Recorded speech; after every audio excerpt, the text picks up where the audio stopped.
That is Ddtv Storytime. Let's see what book we have in the story den. Today's story is The Dinosaur That Pooped a Planet. Yay!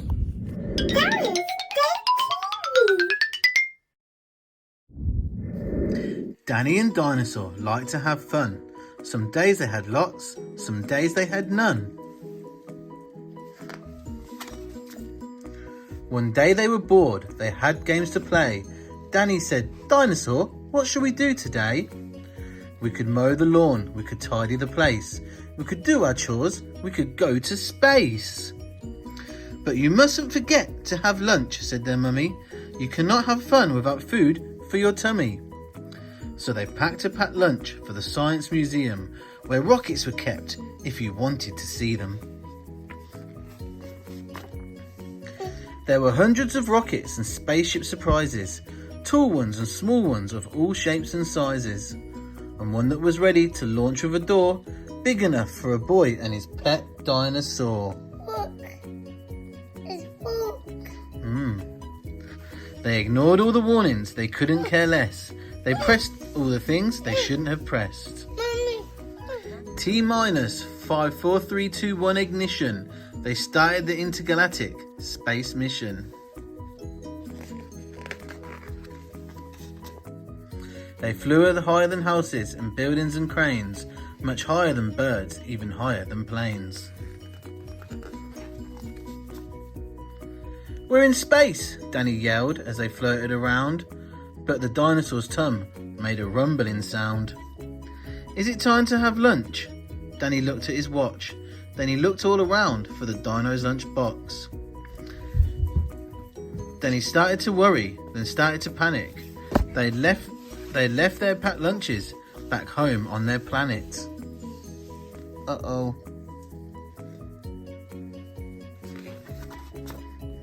So with no food on board, not the smallest of crumbs, a disastrous dinosaur feast had begun. It gobbled up gadgets and gizmos galore. Nothing was safe from the space dinosaur. Robots and ray guns and blinking red blinkers, eating things thought up by NASA's great thinkers. Dinosaur. The hyperdrive gamma reactor machine was swallowed along with the space tractor beam. It chewed and it chomped on the spaceship controls. The rocket was dotted with dino tooth holes. Inside it was bare, the spaceship was empty. Outside there was more things to eat, there was plenty. It broke down the door with a cool ninja chop. Out in space, dinosaurs are much harder to stop. It chomped on the moon like a big chunk of cheese, then shoved even more in its mouth with a squeeze. It munched on the Martians from Mars and their cats. The cats are like ours, but their cats wear cool hats. Satellites, Saturn and 6 supernovas, shape-shifting saucers and 7 space rovers. It guzzled 5 gallons of fuel from the tank, and Danny's jaw dropped as he watched what he drank. With a crunch and a crack and a nom nom nom nom, in one dino gulp, their rocket was gone. Now nothing was left, all Danny could see. What a fat dinosaur where the rocket should be. And so they were stranded with no way back home, just Danny and Dino in space all alone. Now Danny was crying. He cried and he cried. He cried and his tears filled spacesuit inside.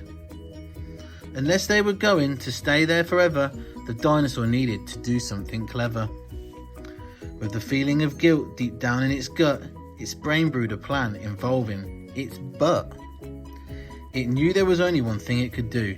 To get them back home, it needed to... What does a dinosaur need to do, Dario? Poo!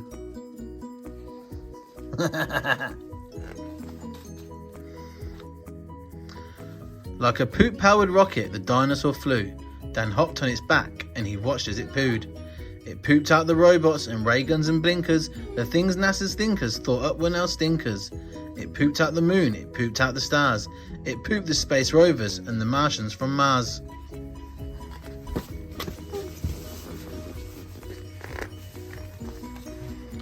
When Danny looked back, he could see a poop trail from far out in space to the dinosaur's tail. They headed for Earth and they started to orbit. It pooped on the clouds, but the clouds just absorbed it. They flew past the buildings and streets of their town, leaving the houses all smelly and brown, and finally landed back down on the ground. Hooray! Danny cried. We're home, safe and sound. They looked to the sky and the things that were pooed had formed a poop planet right next to the moon. And so Danny promised to listen to Mummy, because fun is not fun without food for your tummy. And just when you thought all the pooping was done, a Mars cat plopped out of the dinosaur's bum. Is that funny, Dario? Yeah. Yeah. The end. The end. Good boy.